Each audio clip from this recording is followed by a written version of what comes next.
Hello guys, welcome back to my channel. ಇವತ್ತು ನಾನು ತುಂಬಾ ಸಿಂಪಲ್ ಆಗಿರುವ ತುಂಬಾ ರುಚಿಯಾಗಿರುವ ಟೊಮೆಟೊ ರೈಸ್ ಬಾತನ್ನು ತೋರಿಸ್ತಿದ್ದೇನೆ. ಇದಂತೂ ತುಂಬಾ ರುಚಿಯಾಗಿರುತ್ತೆ ಮತ್ತು ಈಸಿ ಕೂಡ ಮಾಡ್ಕೊಳ್ಳೋದು. ಒಂದೇ ರೀತಿ ರೈಸ್ ಬಾತ್ ತಿಂದು ನಿಮಗೂ ಬೇಜಾರಾಗಿದ್ದರೆ ಈ ರೀತಿ ರೈಸ್ ಬಾತನ್ನು ಒಮ್ಮೆ ಟ್ರೈ ಮಾಡಿ ನೋಡಿ. ಮಕ್ಕಳ ಲಂಚ್ ಬಾಕ್ಸಿಗೆ ಕೂಡ ಹಾಕಿ ಕೊಡ್ಬೋದು. ತುಂಬಾ ರುಚಿಯಾಗಿರುತ್ತೆ, ಕ್ವಿಕ್ಕಾಗಿ ಮಾಡ್ಕೊಳ್ಬೋದು. 10 ನಿಮಿಷದಲ್ಲಿ ರೈಸ್ ಬಾತ್ ರೆಡಿಯಾಗುತ್ತೆ. ವಿಡಿಯೋನ ಸ್ಕಿಪ್ ಮಾಡೋದೇ ಕೊನೆ ತನಕ ನೋಡಿ. ಬನ್ನಿ ಹೇಗೆ ಮಾಡೋದಂತ ನೋಡೋಣ. ನಾನು ಇಲ್ಲಿ ಕುಕ್ಕರಲ್ಲಿ ಮಾಡ್ತಿದ್ದೇನೆ. ಮೊದಲಿಗೆ ಒಂದು 4 ಟೇಬಲ್ ಸ್ಪೂನಷ್ಟು ಎಣ್ಣೆನ ಹಾಕೊಳ್ಳೋಣ. ಇದಕ್ಕೆ ಸ್ವಲ್ಪ ಗರಂ ಮಸಾಲನ ಹಾಕೊಳ್ಳೋಣ. 2 ಏಲಕ್ಕಿಯನ್ನು ತೊಗೊಂಡಿದ್ದೇನೆ, ಸ್ವಲ್ಪ ಚಕ್ಕೆ ಪೀಸನ್ನು ತೊಗೊಂಡಿದ್ದೇನೆ, ಒಂದು ಸ್ವಲ್ಪ ಕಾಳು ಮೆಣಸು, ಒಂದು ಅರ್ಧ ಟೀ ಸ್ಪೂನಷ್ಟು ಸೋಂಪನ್ನು ತೊಗೊಂಡಿದ್ದೇನೆ, ಒಂದು 4 ಲವಂಗ, ಒಂದು 2 ಬಿರಿಯಾನಿ ಎಲೆನ ಹಾಕ್ಕೊಂಡಿದ್ದೇನೆ. ಇದನ್ನು ಹಾಕಿದ ನಂತರ ಸ್ವಲ್ಪ ಫ್ರೈ ಮಾಡ್ಕೊಳ್ಬೇಕು. ಇಲ್ಲಿ ಒಂದು ದೊಡ್ಡ ಈರುಳ್ಳಿಯನ್ನು ನಾನು ಸಣ್ಣಗೆ ಕಟ್ ಮಾಡಿ ಹಾಕ್ಕೊಳ್ತಿದ್ದೇನೆ. ಇದರೊಟ್ಟಿಗೆ ಸ್ವಲ್ಪ ಕರಿಬೇವು ಸೊಪ್ಪನ್ನು ಕೂಡ ಹಾಕೊಳ್ಳೋಣ. ಒಂದು ಹಸಿಮೆಣಸನ್ನು ಹಾಕ್ಕೊಳ್ತಿದ್ದೇನೆ. ನಾನು ಇದಕ್ಕೆ ರೆಡ್ ಚಿಲ್ಲಿ ಪೌಡರನ್ನು ಕೂಡ ಸೇರಿಸ್ತಿದ್ದೇನೆ. ಅದಕ್ಕೋಸ್ಕರ ಒಂದೇ ಹಸಿಮೆಣಸನ್ನು ಹಾಕಿದ್ದೇನೆ. ಇಷ್ಟನ್ನು ಹಾಕಿದ ನಂತರ ಚೆನ್ನಾಗಿ ಎಣ್ಣೆಯಲ್ಲಿ ಫ್ರೈ ಮಾಡ್ಕೊಳ್ಬೇಕು. ಇಲ್ಲಿ ನಾನು ಫ್ರೆಶ್ ಆಗಿರುವ ಸ್ವಲ್ಪ ಮೆಂತ್ಯ ಸೊಪ್ಪನ್ನು ಸೇರಿಸ್ತಿದ್ದೇನೆ. ನಿಮ್ಮ ಹತ್ರ ಮೆಂತ್ಯ ಸೊಪ್ಪು ಇಲ್ಲದಿದ್ದರೆ ಕಸೂರಿ ಮೆಥಿ ಕೂಡ ಹಾಕ್ಕೊಳ್ಬೋದು, ಅದು ಕೂಡ ಚೆನ್ನಾಗಿರುತ್ತೆ. ಇದನ್ನು ಕೂಡ ಎಣ್ಣೆಯಲ್ಲಿ ಸ್ವಲ್ಪ ಚೆನ್ನಾಗಿ ಫ್ರೈ ಮಾಡ್ಕೊಳ್ಬೇಕು. ನಾನು ಇಲ್ಲಿ ಒಂದು 4 ಟೊಮೆಟೊವನ್ನು ತಗೊಂಡಿದ್ದೇನೆ. ಸ್ವಲ್ಪ ಸಣ್ಣಗೆ ಕಟ್ ಮಾಡಿ ಹಾಕೊಳ್ತಿದ್ದೇನೆ. ಇದನ್ನು ಸ್ವಲ್ಪ ಹಣ್ಣಾಗಿರುವ ಟೊಮೆಟೊವನ್ನು ತಗೊಳ್ಳಿ. ಸ್ವಲ್ಪ ರೆಡ್ ಆಗಿರುವ ಟೊಮೆಟೊವನ್ನು ಹಾಕಿದರೆ ತುಂಬಾ ರುಚಿಯಾಗಿರುತ್ತೆ. ಟೊಮೆಟೊ ಹಾಕಿದ ನಂತರ ಕೂಡ ಚೆನ್ನಾಗಿ ಫ್ರೈ ಮಾಡ್ಕೊಳ್ಬೇಕು. ಇಲ್ಲಿ ನಾನು ಸ್ವಲ್ಪ ಪುದೀನ ಸೊಪ್ಪನ್ನು ಹಾಕ್ಕೊಳ್ತಿದ್ದೇನೆ, ಸ್ವಲ್ಪ ಕೊತ್ತಂಬರಿ ಸೊಪ್ಪನ್ನು ಕೂಡ ಹಾಕ್ಕೊಳ್ತಿದ್ದೇನೆ. ಇಷ್ಟನ್ನು ಕೂಡ ಹಾಕಿದ ನಂತರ ಇದನ್ನು ಕೂಡ ಚೆನ್ನಾಗಿ ಇಲ್ಲಿ ನಾವು ಫ್ರೈ ಮಾಡ್ಕೊಳ್ಬೇಕು. ಇದೆಲ್ಲ ಸಾಫ್ಟ್ ಆಗೋ ತನಕ ಸ್ವಲ್ಪ ಫ್ರೈ ಮಾಡ್ಕೊಳ್ಳೋಣ. ಇದು ಚೆನ್ನಾಗಿ ಫ್ರೈ ಆದ ನಂತರ ಟೊಮೆಟೊ ಎಲ್ಲ ಇಲ್ಲಿ ಚೆನ್ನಾಗಿ ಸಾಫ್ಟ್ ಆಗಬೇಕು. ಇದು ಇವಾಗ ಚೆನ್ನಾಗಿ ಫ್ರೈ ಆಗಿದೆ. ಇವಾಗ ಇದಕ್ಕೆ 1 ಟೀ ಸ್ಪೂನಷ್ಟು ಇಲ್ಲಿ ಅರಿಶಿನ ಪೌಡರನ್ನು ಹಾಕ್ಕೊಳ್ತಿದ್ದೇನೆ, 1 ಟೀ ಸ್ಪೂನಷ್ಟು ಇಲ್ಲಿ ಗರಂ ಮಸಾಲ ಪೌಡರನ್ನು ಸೇರಿಸಿದ್ದೇನೆ, 2 ಟೀ ಸ್ಪೂನಷ್ಟು ಇಲ್ಲಿ ಧನಿಯಾ ಪೌಡರನ್ನು ಸೇರಿಸ್ತಿದ್ದೇನೆ, 2 ಟೀ ಸ್ಪೂನಷ್ಟು ಇಲ್ಲಿ ರೆಡ್ ಚಿಲ್ಲಿ ಪೌಡರನ್ನು ಸೇರಿಸ್ತಿದ್ದೇನೆ ಮತ್ತು ರುಚಿಗೆ ತಕ್ಕಷ್ಟು ಇಲ್ಲಿ ನಾನು ಉಪ್ಪನ್ನು ಸೇರಿಸ್ತಿದ್ದೇನೆ. ನಿಮ್ಮ ಹತ್ರ ಬಿರಿಯಾನಿ ಮಸಾಲ ಪೌಡರ್ ಎಲ್ಲ ಇದ್ದರೆ ಅದನ್ನು ಕೂಡ ಸೇರಿಸ್ಕೊಳ್ಬೋದು.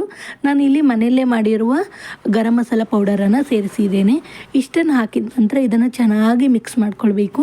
ಗ್ಯಾಸನ್ನು ನೀವು ಲೋ ಟು ಮೀಡಿಯಮ್ ಫ್ಲೇಮಲ್ಲಿ ಇಟ್ಕೊಳ್ಳಿ. ಮಸಾಲೆ ಹಾಕಿದ ನಂತರ ಸ್ವಲ್ಪ ಬೇಗ ಕಪ್ಪಾಗುತ್ತೆ, ಅದಕ್ಕೋಸ್ಕರ ಎಣ್ಣೆ ಬಿಡುವ ತನಕ ಇದನ್ನು ಚೆನ್ನಾಗಿ ಫ್ರೈ ಮಾಡ್ಕೊಳ್ಬೇಕು. ಇಲ್ಲಿ ನೋಡಿ, ಇವಾಗ ಚೆನ್ನಾಗಿ ಫ್ರೈ ಮಾಡ್ಕೊಂಡಿದ್ದೇನೆ.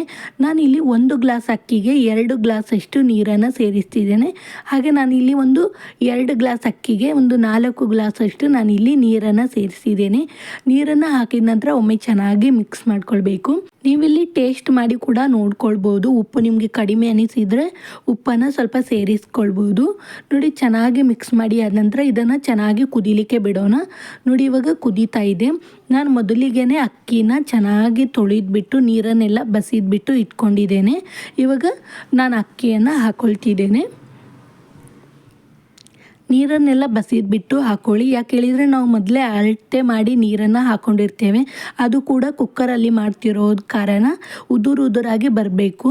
ಇಲ್ಲದಿದ್ದರೆ ನೀರನ್ನು ಸಮೇತ ಹಾಕ್ಕೊಂಡ್ರೆ ನೀರು ಜಾಸ್ತಿ ಅನಿಸುತ್ತೆ. ಅದಕ್ಕೋಸ್ಕರ ಅಕ್ಕಿಯನ್ನೆಲ್ಲ ಹಾಕಿದ ನಂತರ ಚೆನ್ನಾಗಿ ಒಮ್ಮೆ ಮಿಕ್ಸ್ ಮಾಡ್ಕೊಳ್ಳೋಣ.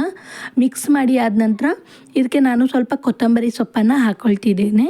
ಕೊತ್ತಂಬರಿ ಸೊಪ್ಪು ನಿಮಗೆ ಬೇಕಿದ್ದರೆ ಹಾಕ್ಕೊಳ್ಳಿ, ಇಲ್ಲದಿದ್ದರೆ ಸ್ಕಿಪ್ ಕೂಡ ಮಾಡ್ಕೊಳ್ಬೋದು. ಆ ನಂತರ ಇದಕ್ಕೆ ಒಂದು 2 ಟೇಬಲ್ ಸ್ಪೂನಷ್ಟು ನಾನಿಲ್ಲಿ ತುಪ್ಪನ ಸೇರಿಸ್ತಿದ್ದೇನೆ.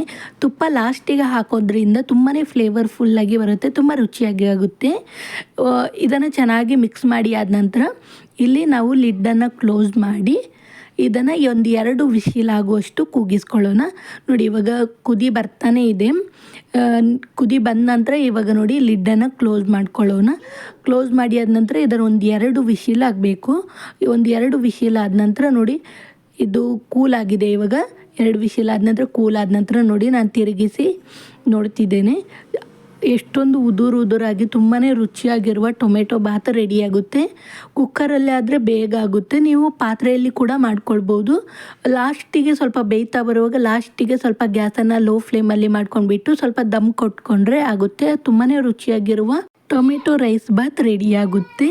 ನೀವು ದಿಢೀರಂತ ಹೇಳಿ ಬೆಳಿಗ್ಗೆ ತಿಂಡಿಗೆ ಕೂಡ ಮಾಡ್ಕೊಳ್ಬೋದು, ರಾತ್ರಿ ಊಟಕ್ಕೆ ಕೂಡ ಮಾಡ್ಕೊಳ್ಬೋದು. ಇದನ್ನು ಮಕ್ಕಳ ಲಂಚ್ ಬಾಕ್ಸಿಗೆ ಕೂಡ ಪ್ಯಾಕ್ ಮಾಡಿ ಕೂಡ ಕಳಿಸ್ಬೋದು. ತುಂಬಾ ಸಿಂಪಲ್ ಆಗಿರುವ ಮತ್ತು ತುಂಬಾ ರುಚಿಯಾಗಿರುವ ಟೊಮೆಟೊ ಬಾತ್ ರೆಡಿಯಾಗುತ್ತೆ.